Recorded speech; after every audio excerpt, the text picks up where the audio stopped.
Hello and welcome to ई दुनिया knowledge channel.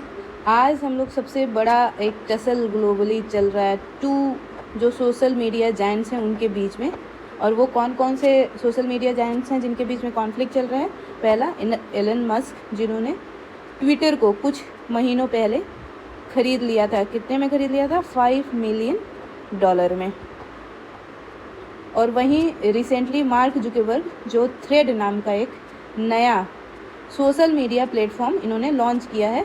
और इस सोशल मीडिया का प्लेटफॉर्म जो इन्होंने लॉन्च किया है वो कहीं ना कहीं ब्लेम किया जा रहा है कि ट्विटर का कॉपी है। तो सबसे बड़ा जो टसल है ये कि, और ये वाला मीम तो सबने देखा होगा, Ctrl+C एंड Ctrl+V। तो ब्लेम सबसे बड़ा यही है कि ये ट्विटर का कॉपी है। और ये micro blogging social media platform है, दोनों ही। क्योंकि जो ट्विटर था वो माइक्रो ब्लॉगिंग प्लेटफॉर्म ऑलरेडी था और ये बहुत ज़्यादा ही तेज़ी से ग्रो कर रहा था। रिसेंटली जब एलन मस्क ने टेक ओवर किया तब बहुत सारे चेंजेस किए ट्विटर पे। और अभी मेटा के तहत थ्रेड को लॉन्च कर दिया गया जुकरबर्ग के द्वारा। तो देखेंगे आगे कि अल्टीमेटली क्या है।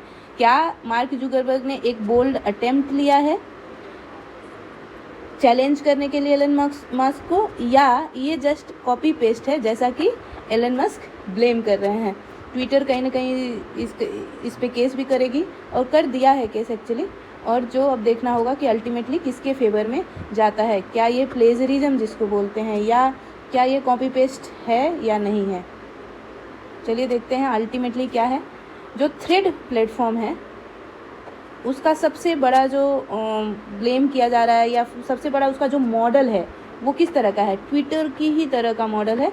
और ये इसको कहा जा रहा है it is a near clone of the platform called Twitter. तो यही सबसे बड़ी कंट्रोवर्सी है। थ्रेड जो है बहुत सारे रिकॉर्ड तोड़ चुकी है, जैसे कि फास्टेस्ट सब्सक्राइबर का, यानी कि मैक्सिमम लोग इसको डाउनलोड करने का, इसको सब्सक्राइब करने का, इस पे आने का। तो ये बहुत सारे रिकॉर्ड जो इसके पहले, ये सारे रिकॉर्ड जो ओपन एआई का चैट जीपीटी के पास था वो अब किसके पास हो गया? थ्रेड के पास रिकॉर्ड चले गए हैं। बाकी अभी समझते हैं कि अल्टीमेटली जो ट्विटर और थ्रेड है उसमें सिमिलैरिटी तो बहुत है कि दोनों माइक्रो ब्लॉगिंग हैं, दोनों एक ही तरह का चला रहे हैं। जैसे कि सब्सक्रिप्शन मॉडल है, यानी कि आपको ब्लू टिक चाहिए तो सब्सक्राइब करना पड़ेगा, यानी कि यू हैव टू पे फॉर इट। एंड अगर एट द सेम टाइम देखें तो उसमें आप शेयर कर सकते हैं, आपको फॉलोअर हो सकते हैं। ये सारे थ्रेड जो हैं बहुत सारी सिमिलैरिटीज़ हैं बहुत सारे पैरामीटर में, लेकिन फिर भी कहीं ना कहीं थ्रेड और ट्विटर में कुछ डिफरेंसेस हैं। आज हम वो डिफरेंसेस समझेंगे। पहला, ट्विटर जो है, जो लिखने की कैपेसिटी उसकी अलाउ करता है वो है 280 कैरेक्टर, बट मेटा का जो थ्रेड है वो 500 कैरेक्टर लिमिट है। तो कहीं ना कहीं कैरेक्टर लिमिट बढ़ा दिया है। तो वो चैलेंज करने के प्रोसेस में कहीं ना कहीं फेसबुक या मेटा ने जो लॉन्च किया है वो ट्विटर को चैलेंज किया है। दूसरा, जो वीडियो अपलोड कर सकते थे आप ट्विटर पे वो 2 मिनट्स 20 सेकेंड का हो सकता था मैक्सिमम। अब लेकिन थ्रेड क्या कह रहा है? थ्रेड 5 मिनट का वीडियो अलाउ करता है। तो कहीं ना कहीं ये एडवांटेजियस है। ट्विटर क्या है, अगर आप कोई मैसेज लिखते हैं और उसको सेव करके रखना चाहते हैं फ्यूचर के लिए, तो वो आप उस ट्वीट को save as a draft save कर सकते थे। बट इस टाइप का अभी कोई फीचर नहीं दिया गया है मेटा के थ्रेड में। NSFW कंटेंट अलाउड, मतलब कि कहीं ना कहीं ट्विटर जो है फ्री स्पीच अलाउ करता है। फ्री स्पीच का क्या मतलब है कि आप कुछ भी पोस्ट कर सकते हो। तो ऐसा नहीं कि अगर कोई न्यूडिटी है या कोई वल्गैरिटी है या कोई ऐसा कंटेंट है जो पब्लिकली आप पब्लिश नहीं कर सकते हो, उसको बोलते हैं NSFW।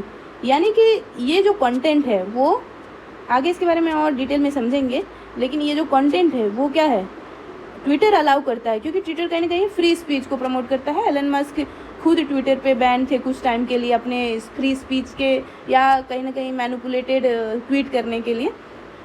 उसी को ध्यान में रखते हुए यहाँ कुछ भी, यानी कि डिलीट नहीं होगा, कोई ऑब्जेक्शन नहीं होगा ट्विटर को। बट जो मेटा है, मेटा का जो थ्रेड है वहाँ रिस्ट्रिक्शंस हैं, वहाँ आपके जो पोस्ट्स हैं हो सकता है ब्लॉक कर लिए जाएँ बेस्ड ऑन उस कंटेंट को जिसको शायद पब्लिकली, जिसमें वल्गैरिटी हो या कोई और इश्यूज़ हो, उसको रिस्ट्रिक्ट किया जा सकता है। ट्विटर पे आप हमेशा सुनते हैं कि अरे ट्विटर पे ये ट्रेंड चल रहा है, वो ट्रेंड चल रहा है, तो ट्रेंडिंग टॉपिक्स आपको ट्विटर पे मिल जाते हैं, टॉप 10 ट्रेंड है, ये है, वो है। लेकिन इस तरह का फीचर अभी मेटा पे नहीं है। तो मेटा कहीं ना कहीं एक तरह से फेसबुक और इंस्टा की तरह है ना। दूसरा है एडवर्टाइजिंग जो है ट्विटर पे अलाउड है, और अभी थ्रेड पे कोई भी ऐड अलाउड नहीं है। हो सकता है इन फ्यूचर अलाउ करें, बट करेंटली ऐसा कुछ नहीं है। बाकी अभी देखो जैसे कि और क्या डिफरेंसेस हैं। ट्विटर का ऐसा नहीं है कि ट्विटर किसी अकाउंट से लिंक है, बट जो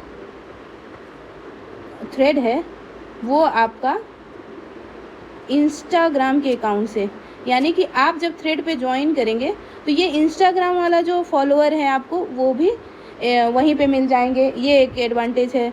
दूसरा ये है कि जैसे जब सिंक होता है अलग अलग, जैसे फेसबुक पे आप कुछ पोस्ट कर रहे हैं, वहीं आपके पास ऑप्शन आ जाता है कि क्या आप सेम कंटेंट इंस्टा पे पोस्ट करना चाहते हैं, उसी तरह ऑप्शन आ जाएगा क्या आप सेम कंटेंट थ्रेड पे पोस्ट करना चाहते हैं। नहीं तो कहीं ना कहीं ये लिंक्ड अप अकाउंट है, सिंक अकाउंट है। वेरिफिकेशन फ़ी भी ऑलमोस्ट सेम है दोनों में, और thread verification is transferred from Instagram. Suppose that आपका इंस्टाग्राम ऑलरेडी वेरीफाइड है, तो आपको ये इसको अलग से वेरीफाई कराने की ज़रूरत नहीं है, वो उसी में आपका हो जाएगा। अब पीछे हम लोग देख रहे थे ये वाला जो पोर्शन था, NSFW क्या होता है। तो NSFW stand for not safe for work या नॉट सुटेबल फॉर वर्क।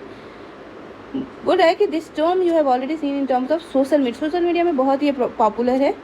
इसका मतलब ये होता है कि जैसे कोई ऐसा कंटेंट, जैसे आप हमेशा यूट्यूब पे कभी कभी देखेंगे कि कुछ एडवर्टाइजमेंट आपको 10 बजे के बाद दिखाए जाते हैं, कुछ एडवर्टाइजमेंट का या कुछ कंटेंट जो है आपको रात को ही दिखते हैं।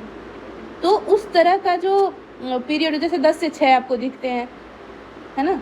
तो इस तरह के जो कंटेंट होते हैं जो समझिए रिस्ट्रिक्टेड होते हैं, उसको आप थ्रू आउट या 24 घंटे नहीं दिखा सकते। तो 24/7 जब नहीं दिखा सकते तो क्योंकि वो सारे कंटेंट जो हैं कहीं ना कहीं सूटेबिलिटी होती है नॉर्मल लाइफ के लिए, इसीलिए उसको बोलते हैं not safe for work, NSFW, या not suitable for the work. अच्छा, अभी जो राइवलरी है सबसे बड़ा वो इन दोनों के बीच में है। पहले तो पास्ट में भी इन दोनों कंपनियों के बीच में, स्पेशली कंपनियों के बीच में नहीं, लेकिन एलन मस्क और मार्क जुकरबर्ग के बीच में जो हिस्ट्री रही है वो इसी बात की रही भी है कि बोथ आर राइवल, है ना, बोथ आर राइवल। तो हो सकता है कि मार्क जुकरबर्ग थ्रेड को ट्विटर को चैलेंज करने के लिए लाए हों। और अभी जैसे क्या है, 2 रीज़न क्यों मेटा ने इसको लॉन्च किया थ्रेड को। पहला, एक तो फेसबुक का जो रिलेवेंट था वो अब धीरे धीरे कम हो रहा है, और दूसरा जो अभी ट्रेंड है वो क्या है, वो ट्रेंड है इंस्टाग्राम का। इंस्टाग्राम आज के डेट में सबसे पॉपुलर ऐप हो गया है, जिसमें आप रील्स देख सकते हैं, पोस्ट कर सकते हैं, बट उसकी एक लिमिटेशन है, वो माइक्रो ब्लॉगिंग वेबसाइट नहीं हो सकती है। तो इसीलिए एक तरह से इंस्टाग्राम ठीक है सोशल मीडिया में पॉपुलर है, बट एक फ्यूचर पर्सपेक्टिव रखने के लिए या अपने ओपिनियन को एक्सप्रेस करने के लिए थ्रेड को लॉन्च किया गया है, और ये डायरेक्टली चैलेंज कर रहा है ट्विटर को। ट्विटर जब से एलन मस्क ने ले आए हैं तो ट्विटर के में बहुत सारा इन्होंने चेंजेस किया क्या, अभी ये बिजनेस पर्सपेक्टिव से ट्विटर को देख रहे हैं, जैसे कि सब्सक्रिप्शन मॉडल लाना। अब ये देखना होगा कि क्या ये सब्सक्रिप्शन मॉडल जो पहले फ्री, माने ब्लू टिक मार्क जो आप पहले फ्री होता था, क्या ये जो सब्सक्रिप्शन है वो सक्सेसफुल होगा कि नहीं। खैर ये same subscription model other social media platform जैसे इंस्टाग्राम या थ्रेड पे भी है, बट ये model as a business model या प्रॉफिटेबल मॉडल सक्सेसफुल होगा या नहीं, ये देखने की बात है। और फ्यूचर में अगर ये दोनों सोशल मीडिया प्लेटफॉर्म एक ही तरह के फीचर लाते हैं तो क्या ये राइवलरी किसके फेवर में जाएगी, है ना, ये राइवलरी जो है किसके फेवर में जाएगी ये देखना पड़ेगा। Thank you for watching this video. If you like the video, please like, subscribe and share among your friends. Thank you.